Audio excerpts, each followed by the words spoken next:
To another episode of Conversations. I am your host, Ken, where we do discuss conversations around relationships, healing, but most importantly, mindset. Guys, is there somebody that hurt you in the past and you just haven't been able to forgive them yet? Was there a job that let you go? Was there a boyfriend or girlfriend that may have broken your heart and it was a first love? What I really want to get into today is the topic around the victim mentality versus the personal responsibility. Now, this is always a tricky one, right? Because a lot of us feel that the person who wronged us needs to be the one to make it right.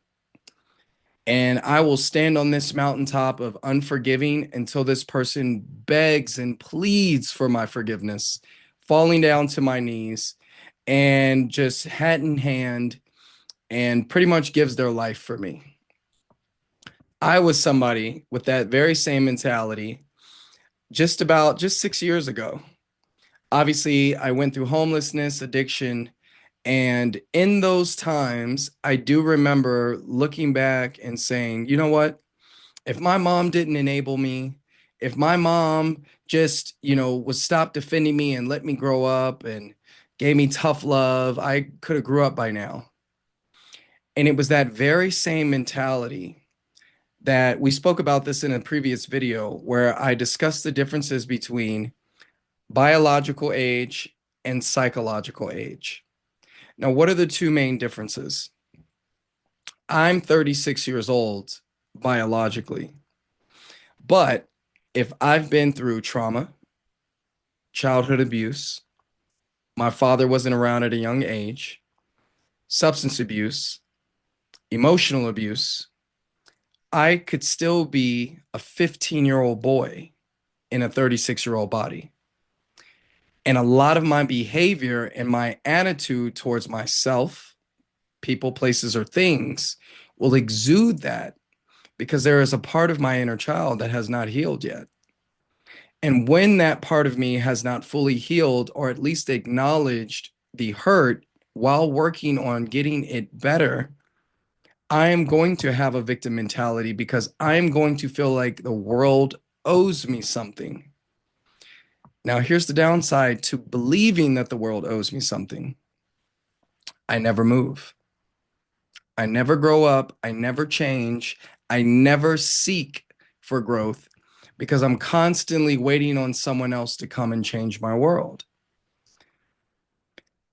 I have a huge heart for a lot of the single mothers out there who were forced to raise their children on their own because you had to bear the responsibility of playing the father role as well as the mother role and trying to balance that masculine and feminine energy, feminine obviously being the nurturer and the carer, masculine being the provider, being the discipline and the structure.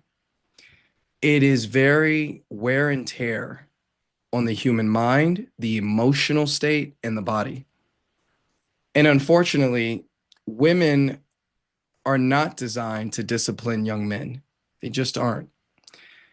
Men, boys like me back in my day, I needed a strong alpha masculine male to discipline me and show me the structure so I knew how to carry myself accordingly when I was out in the real world. And I just was never given that opportunity. Because of this, I had very aloof behavior, which led me down very dangerous paths.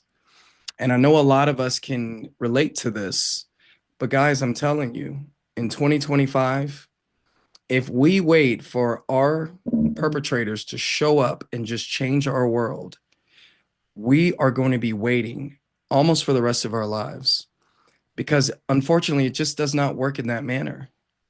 So, one of my practices that I love to use, I actually learned it from the program of AA, to be honest with you. And it really opened my eyes to learn how to take my power back. And that was one, who was it that hurt me? I put their name down. What was it that they did?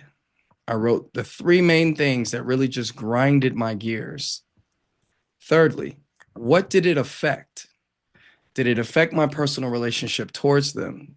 Did it affect my self-esteem, my confidence, my pride? Did it affect my sexual relationships? Lastly, what was my part in it? And guys, I was stuck on this forever because I just could not see what I had done wrong.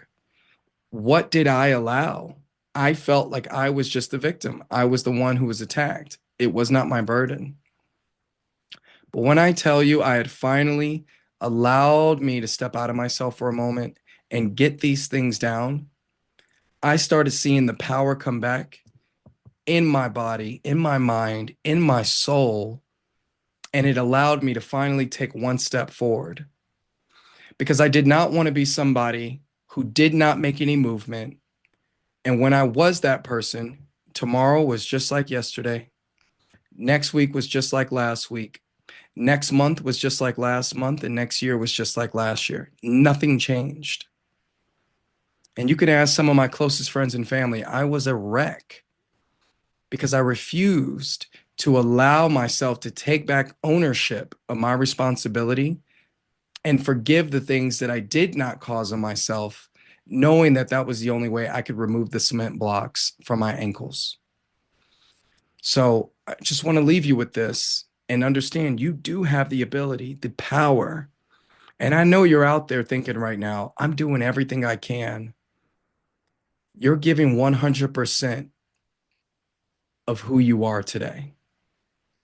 The only way you're going to see growth and change is by letting go some of that baggage that is weighing you down.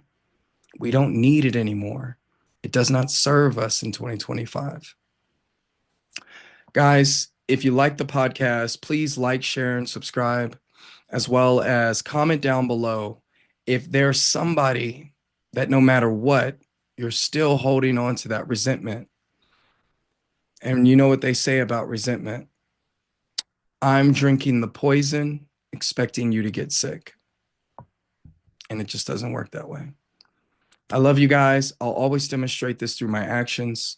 For now, this is Ken, signing out.